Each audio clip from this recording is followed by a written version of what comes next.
खबर यूपी के बलिया से है, जहां बलिया लोकसभा से समाजवादी पार्टी से प्रत्याशी सनातन पांडे ने नारद राय के बयान को लेकर कहा कि हमको कोई जानकारी नहीं है कि नारद राय पार्टी को छोड़ दिए हैं, लेकिन आप कह रहे हैं तो मैं मान लेता हूं। पार्टी छोड़ना न छोड़ना उनका मामला है, उनका व्यक्तिगत मामला है। समाजवादी पार्टी सबको सम्मान देने का काम करती है। ये लोग पहले से ही दिमागी तौर पर तैयार थे कि हम लोग समाजवादी पार्टी के साथ नहीं रहेंगे। देश में जितने भी 2 नंबर के कारोबारी हैं, उनके लिए भारतीय जनता पार्टी एक ऐसा वॉशिंग मशीन है जहां जाते ही दूध के धुले हो जाते हैं। वहीं राम इकबाल सिंह के सवाल पर कहा कि वो कभी समाजवादी नहीं रहे, वो तो अपने लाभ के लिए आए थे। 1 जून को मतदान होना है, उसके पहले नारद राय पार्टी को छोड़ गए, क्या कहना चाहिए? हमें तो जानकारी नहीं कि वो पार्टी को छोड़ गए हैं, लेकिन आप कह रहे तो मैं मान लेता हूँ। और पार्टी छोड़ना न छोड़ना उस व्यक्ति के ऊपर है, उसका व्यक्तिगत मामला हो सकता है। समाजवादी पार्टी सबके लिए काम करती है और सबको सम्मान देने का काम करती है।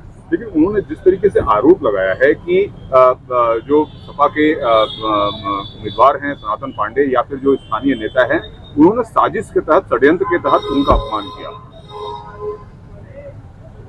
वो बीमार थे, उसके बाद ही मंच पर गए तो उनको सबसे अगली कुर्सी दी गई।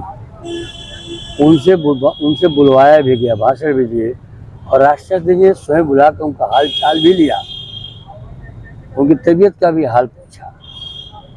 ये लोग पहले से ही दिमागी तौर पर तैयार थे कि हम समाजवादी पार्टी के साथ नहीं रहेंगे। जितने भी देश के जो हैं 2 नंबर के कारोबारी हैं, उनके लिए भारतीय जनता पार्टी ने एक ऐसा वॉशिंग मशीन बना दिया है, वहाँ जाते ही बिल्कुल दूध के धुले हो जाएंगे। राम इकबाल सिंह भी जा रहे हैं।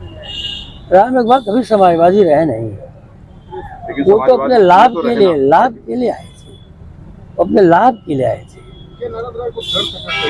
ये नारद राय को कहीं डर है क्या सर कि जया हत्याकांड का पर्दाफाश न हो जाए? नहीं कहता, अब मैं तो जानता नहीं इस कांड के विषय में। अभी आपने कहा कि जो 2 नंबर के काम करने वाले हैं उनके लिए बीजेपी ने वॉशिंग मशीन बनाई है।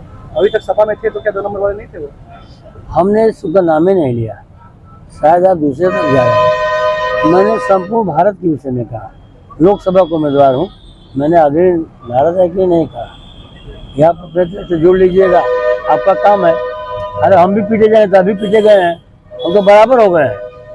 हम चुनाव के काउंटिंग में पीटे गए थे, अब बाद में पीटे गए। लेकिन सर नारद राय ये कह रहे हैं कि जो जिला अध्यक्ष है समाजवादी पार्टी के, ये बीजेपी के एजेंट हैं। ये उनका निजी मामला है। हमारे राष्ट्र से ये जिला अध्यक्ष को बनाया है, वो किसी जनता के द्वारा चुने हुए अध्यक्ष नहीं, वो राष्ट्रीय अध्यक्ष के द्वारा नामित अध्यक्ष हैं। और राष्ट्रीय अध्यक्ष हमारे गठबंधन के शामिल हैं, और राष्ट्रीय अध्यक्ष पर उंगली उठाना ठीक उसी प्रकार से इसे सूर्य को दीपक दिखाना। तो क्या आप मानते हैं कि समाजवादी पार्टी को बड़ा झटका लगा है नारद राय? समाजवादी पार्टी को कोई झटका नहीं लगा है। समाजवादी ये चुनाव जो है, समाजवादी पार्टी का हर कार्यकर्ता चुनाव लड़ रहा है। समाजवादी पार्टी का हर कार्यकर्ता सनातन पांडे बनकर चुनाव रहा है, चाहे समाज का दलित हो, पिछड़ा हो, अगड़ा हो, सभी लोग, यहाँ तक कि आप लोग भी, सब लोग समाजवादी के उम्मीदवार के पक्ष में खड़े हैं।